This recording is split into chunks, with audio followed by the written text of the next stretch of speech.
Welcome, partner. Your grandpa left you this farm. It needs a lot of work to get it in shape. Do you have what it takes to do that? Well, let's just find out how good you really are.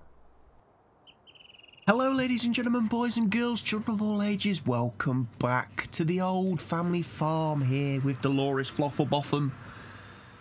At the end of the last video, I started doing a bit of cultivating work and I said I was going to finish that off camera, which I've done, using the John Deere that we start out with. I cultivated the field that we harvested in the last video, and then I've done the others that needed to be cultivated too. Obviously those fields do not show as being ploughed because unfortunately obviously we don't have a plough subsoiler yet, so they're only cultivated, which means my next crops that I kind of start to grow on these fields will not give the maximum yield, nor are the fields lime spread, etc, etc, because again at this point she doesn't have access to the equipment and the gear needed to do that, so she's starting out a bit on the back foot really on the farm by not having, you know, lime spreaders, fertilizer sprayers, ploughs, that sort of thing. The fact that we've got such limited vehicles, but it's a small farm with small fields, and obviously it's going to take a while for her to get things under her grasp and understand exactly, you know, the ins and outs of farming and how to do things. I mean, this field's quite easy. This is probably the easiest field on the farm. I'll be honest, doing this isn't too bad. Just have to make sure that once I finish going up and down doing the cultivating, I go back and do the headlands, because I do tend to lift and drop the tools a little bit early or a little bit late sometimes, so I am missing bits right at the starts of the field. So I need to obviously get that corrected. It's going to be more of a problem when I come to use the seeder, obviously, because if I'm missing bits, then obviously that's not going to be good. And if I'm going over ground, having to retread ground that I've already gone over, I'm clearly going to be wasting seed, which will be wasting our eventual profits from farming and harvesting the land. But yeah, I did the cultivating, so I'm just including this footage so you can see me doing a bit of cultivating. We are going to get straight on and do the seeding though, because obviously we have 3 fields that we need to seed. We've got this field to reseed, the field that we harvested. We've got, I think, field 2, I think it is, that needs to be seeded because it didn't start seeded when we started the save. And then obviously we've got the field that had cotton on it, which I then ploughed, cultivated in, because we're not doing cotton and I need to get that seeded. So I'm going to use the case, I'm going to use the 7210, and we've got the little seeder. It's not a great seeder, it doesn't fertilise, it just seeds, which is obviously not great either, because that's going to affect our yields.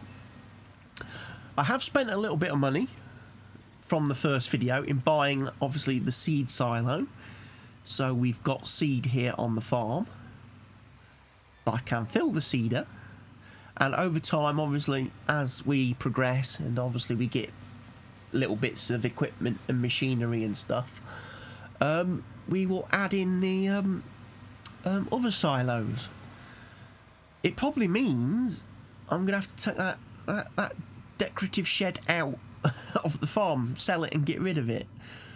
So let's have a look. We need to sow field 2. We need to do field 5, and we need to do field 3. So we need to get all of them sowed and planted and seeded. So yeah, we'll start with field 2 then, as that's right next to us.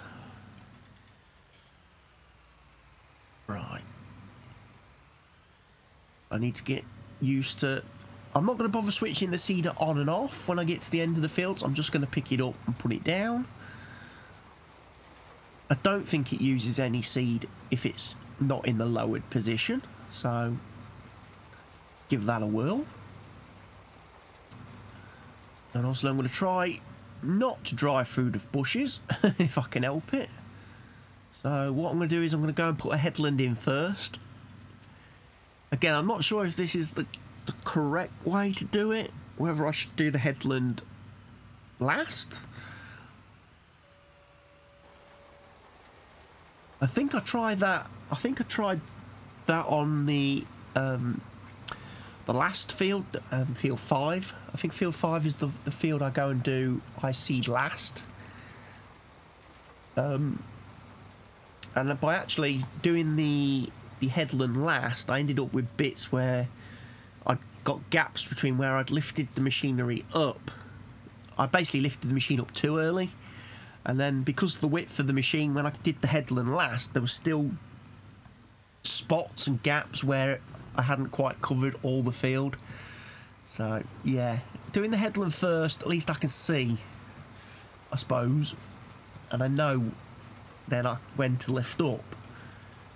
Whereas without a headland being in place, I'm just guessing each time.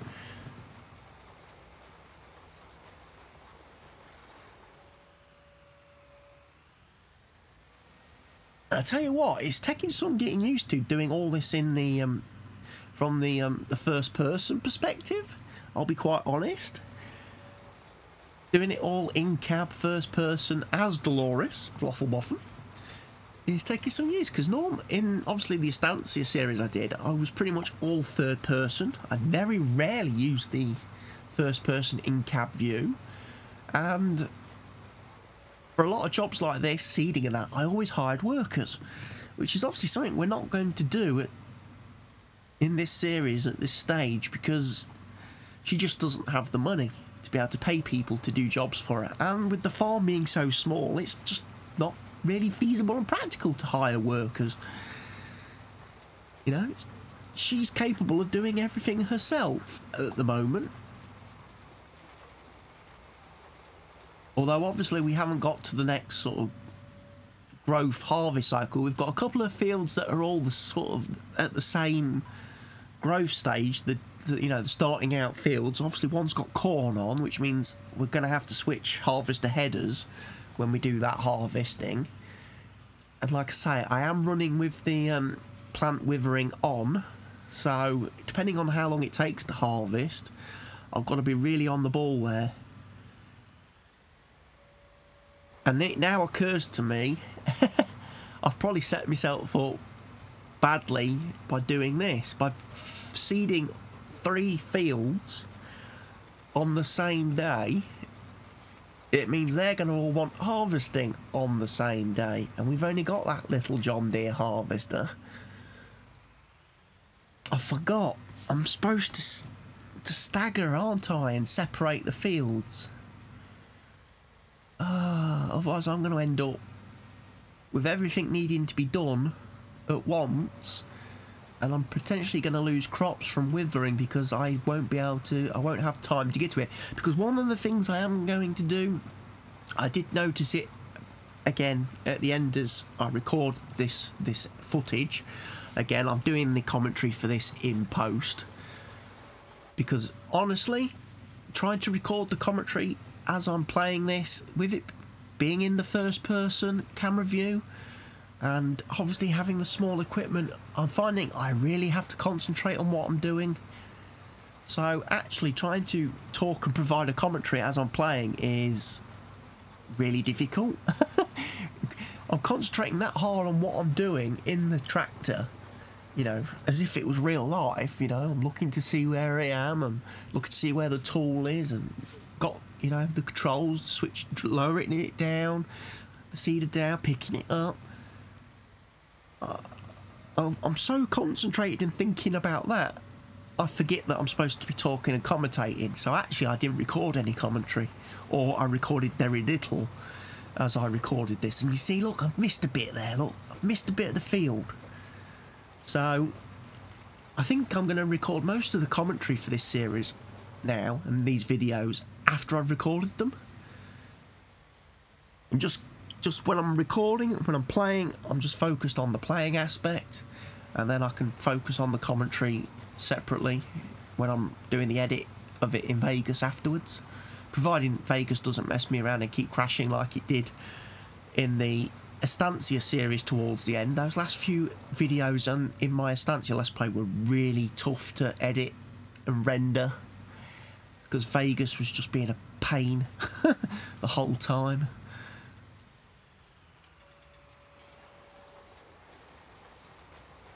So yeah, I've realised that now, again, getting back to what I was saying, I lost my train of thought.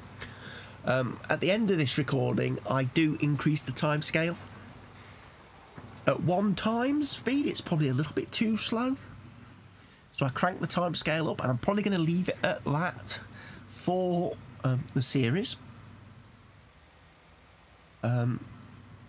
Which again means that there's a higher risk that crops may wither if I'm getting to a situation where all the fields need everything at the same time and I'm stuck.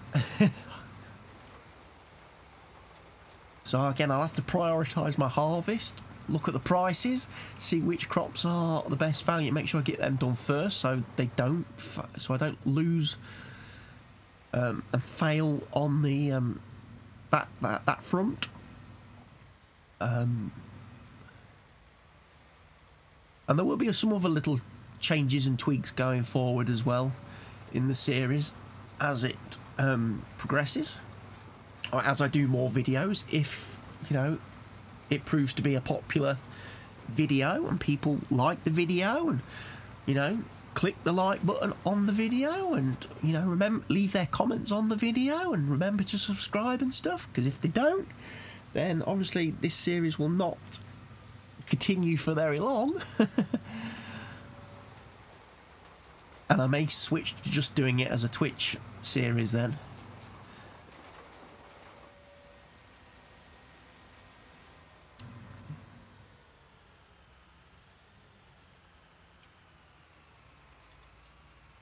So yeah, you can see how long it takes me by myself to do these fields.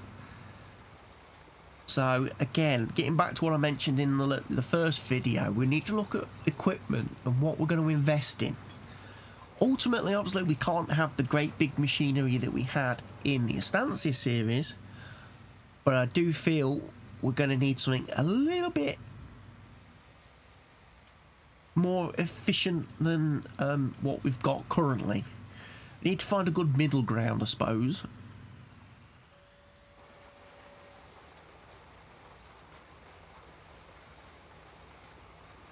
Is what I'm saying. We need to find a good middle ground for equipment size that is practical for use on this on this map, with the small fields and small size and the small tractors and machineries that we're going to have.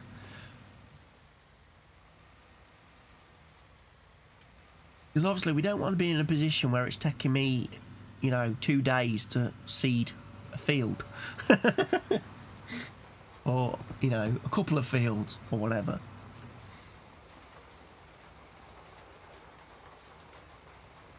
Because again, one of the things we kind of want to get into pretty quick would be the animals. We've obviously got the empty cow shed, pen at the minute, paddock, or whatever you want to call it. Got the empty chicken centre. We've got the empty horse pen. Now the horse pen would be a good thing. I think we can only have 8 horses in the paddock we started with, which would be alright. 8's alright.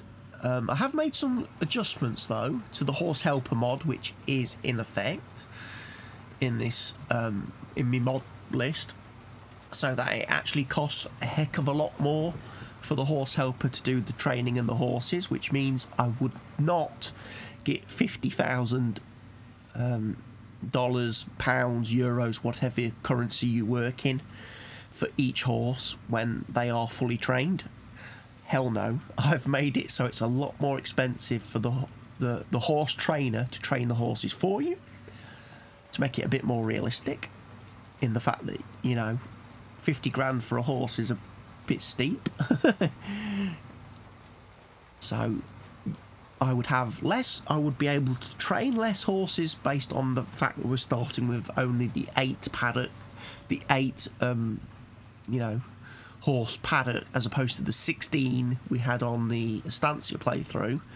So I'm already going to lose out on horses and money that way, and the fact that it's obviously going to cost more to train them up over the 10 days makes each horse less profitable than they were on the Estancia series. So that's something I want to get into, but again, we need to be in a position where obviously we can meet their needs. So we're going to need like oats and hay and straw. Obviously we've got the chicken coop as well that I could fill up and put chickens into. And I've got the what's it, the mod, the purchasable egg pallet mod. I've been and downloaded that and installed that. I've also got the one for wool for sheep, but there are no sheep pens on this map currently, and I don't know if I'm going to add the sheep for that reason. Ideally, I want it, as I say, I want it. We do have the cow paddock and we've got the pig pen, and I would maybe like to get into those, make use of those fairly early. For the simple reason, having access to the manure and slurry, even though there's nowhere on the map to sell it, and we can't sell manure and slurry anywhere, we could use it to fertilise, which would be free. Then we could put that back into the farm, and it would save me having to buy fertiliser and a fertiliser silo, which could be good. With the small fields that we've got on this farm, I probably wouldn't have to refill the slurry or manure spreader as many times as I was on the Estancia series at the end there. Those last episodes where I tried slurry spreading and was like literally getting to do like 3 or 4 lanes on a field, and then I was having to drive a tanker up to the spreader to refill it. We wouldn't need to do that on this map, I don't think, because the fields are so small. But it could be a good way for me to obviously maximise my revenue, because obviously we would have excess cows and excess pigs to sell, which would give us money. The cows would give us milk, which we could sell, which would make money.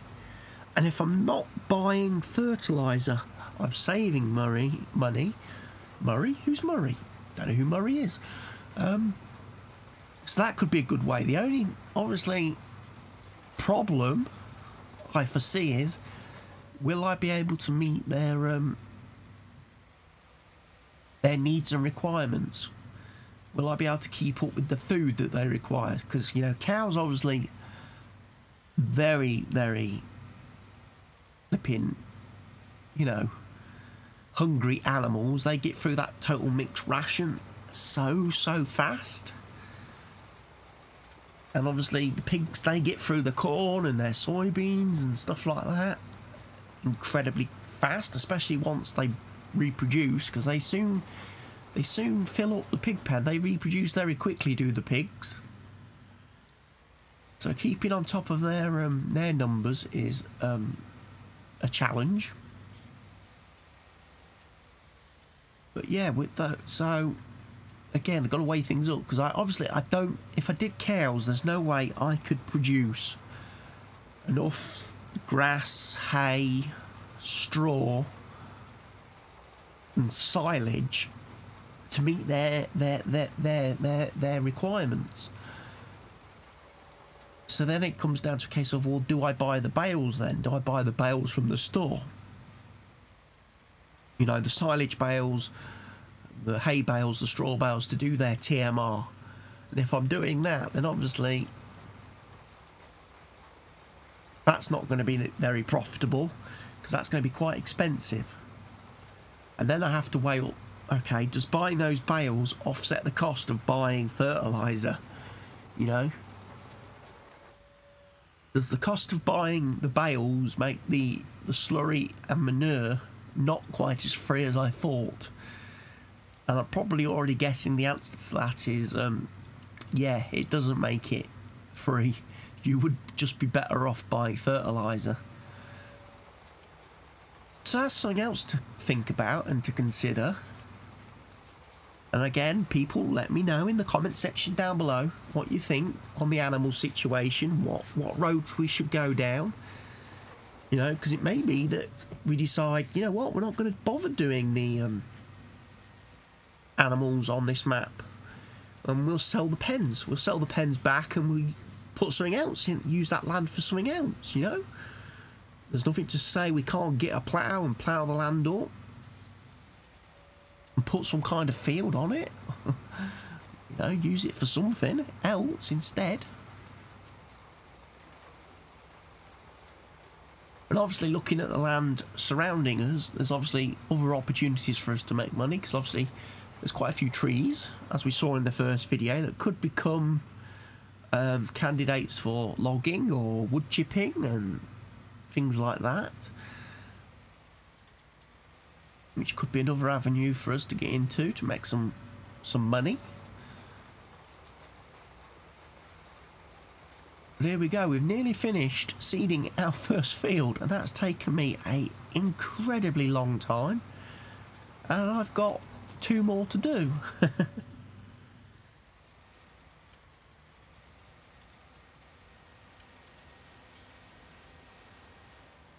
There's a few bits as well that I've missed, so we'll go back and fill them in.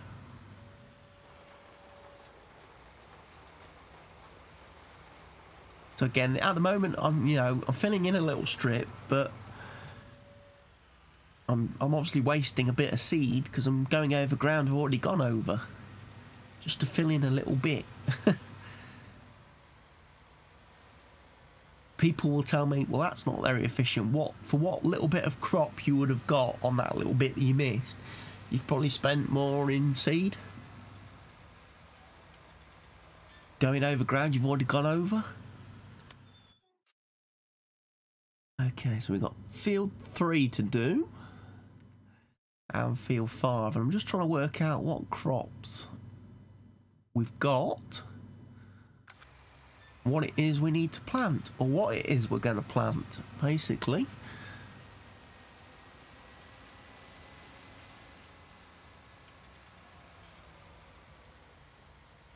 Looks like I'm going to chuck down a little bit of barley on this field then.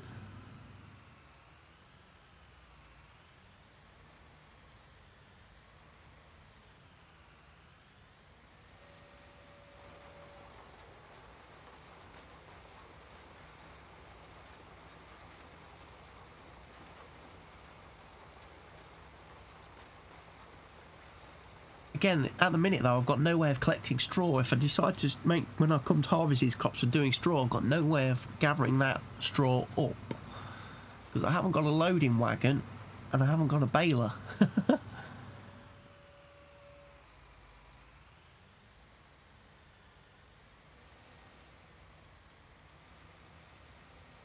Again, I don't know what direction to go in down there. Right, I'm going to try and do this a bit different. I'm going to go down here, because this may enable, because I don't really want to be turning in the bushes, so I'm going to do the headland in this direction.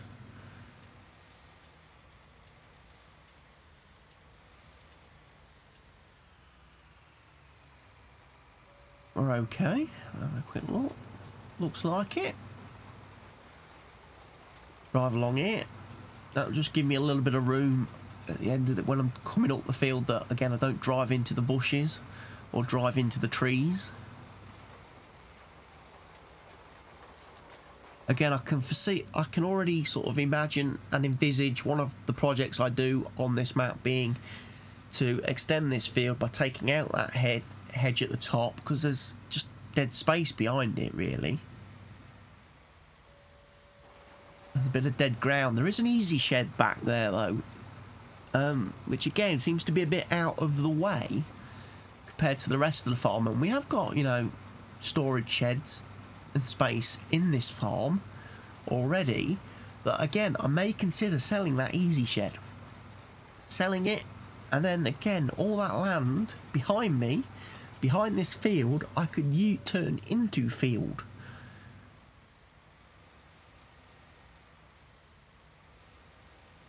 I just don't know enough about the map at this early stage to know whether the hedges are removable, or whether they are, you know, decorations you can't remove, like unfortunately on some maps, and whether the trees are removable, whether I can cut them down and chop them up and get rid of them. As I say, you could keep, effectively, you could extend this field in the direction I'm heading.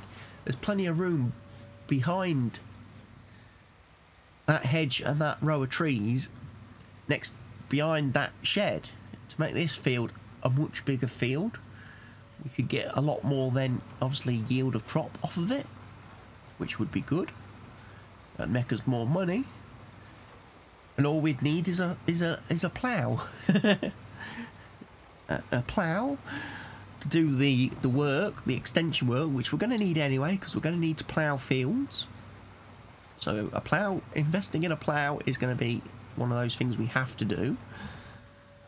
The only thing that would be expensive would be leasing the equipment.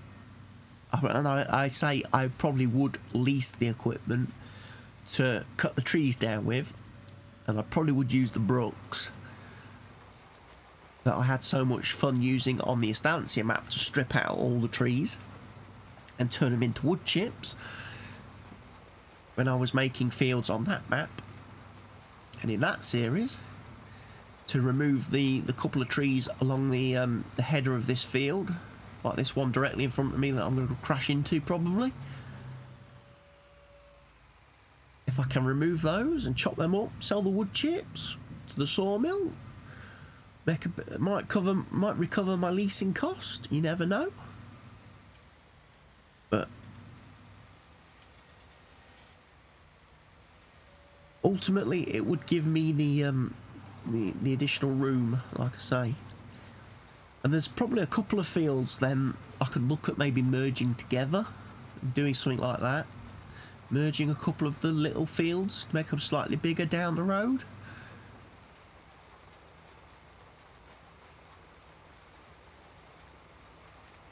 But again, we'll probably look at doing that once we've acquired some, you know, extra fields.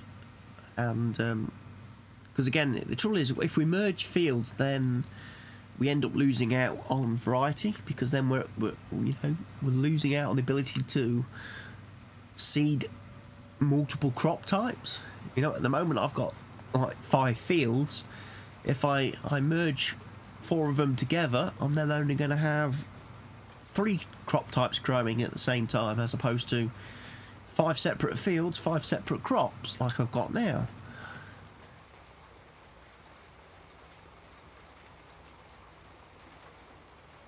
But yeah, there's definitely a candidate here to make this field bigger. Right, I skipped ahead because obviously it's taken quite a long time for me to do the seeding, and I don't want to bore you guys to death just sat watching me going up and down these little fields. So we've planted fields 2, 3 and 5. They're done. We're not going to get the best yield out of them when they do eventually require harvesting, because we've got no fertiliser on the fields. We haven't ploughed the fields. We haven't lime spreaded the fields.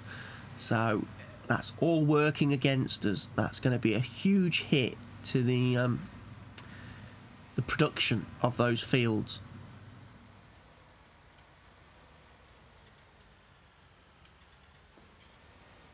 So that's something we've got to look at, sort of filling in the gaps in our equipment very quickly.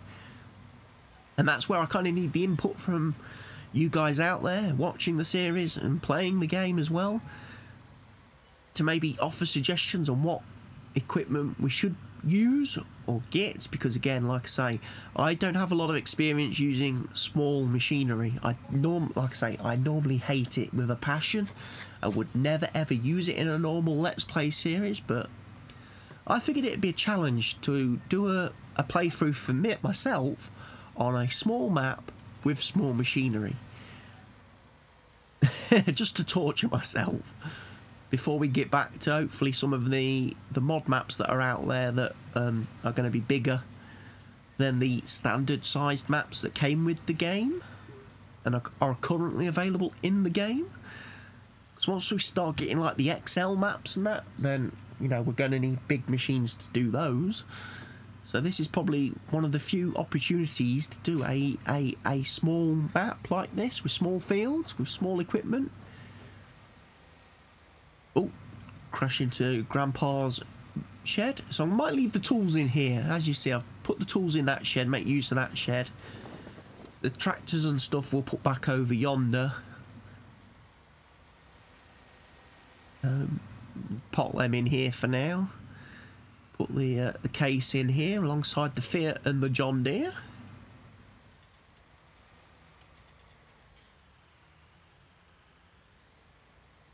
And then we'll go and have a bit of a jog around the farm and see things and have a look at what we can maybe progress to. Oh, lovely, lovely tractors.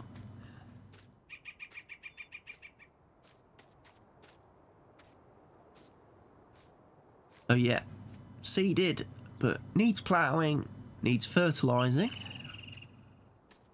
And that's the case with all three of those fields.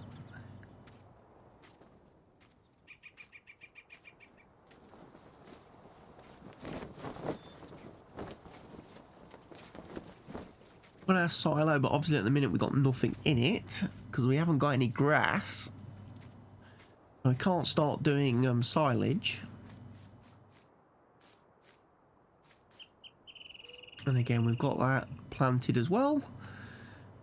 Again, needs ploughing, needs lime, needs fertilising. Oh, great. And obviously we've got our chicken coop over here, and like I was saying, might want to get some chickens in.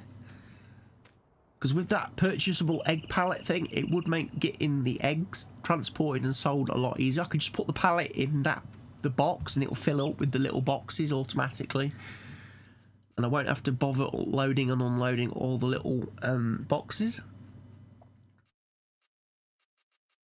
So we've got the other animal pens, which, like I say, we've got the option of getting rid of. As we have that decorative building on the left, which doesn't do anything. So, you know, let me know in the comment section below, should I sell this building and use the land that it sits on for something, you know, more productive, like maybe getting silos in would be useful. You know, refill stations that we will need down the road. Because I'm most likely going to need herbicide. And this shed here, again, should I sell this shed? So I've got the land to extend this field. If I can remove these trees and the hedge, if I can do that, we can basically extend that field 3 right out, make it a lot bigger, which could be very good for us, because obviously there's quite a bit of land back here that's just sitting there, kind of not doing anything. So that could be one of our first sort of projects to have it in the front of our mind. And obviously we've got this field, which again we could maybe, well, this field's just grass at the moment. There's not actually a field here. And I don't think I actually own this bit of land next to me on the left, but it has options, obviously. Or I might own it. I think I may actually own it, but I can't do anything with it at the minute because I don't think again, I haven't got any mowers, have I? And then obviously this is growing, but again, needs ploughing, needs lime, needs fertiliser.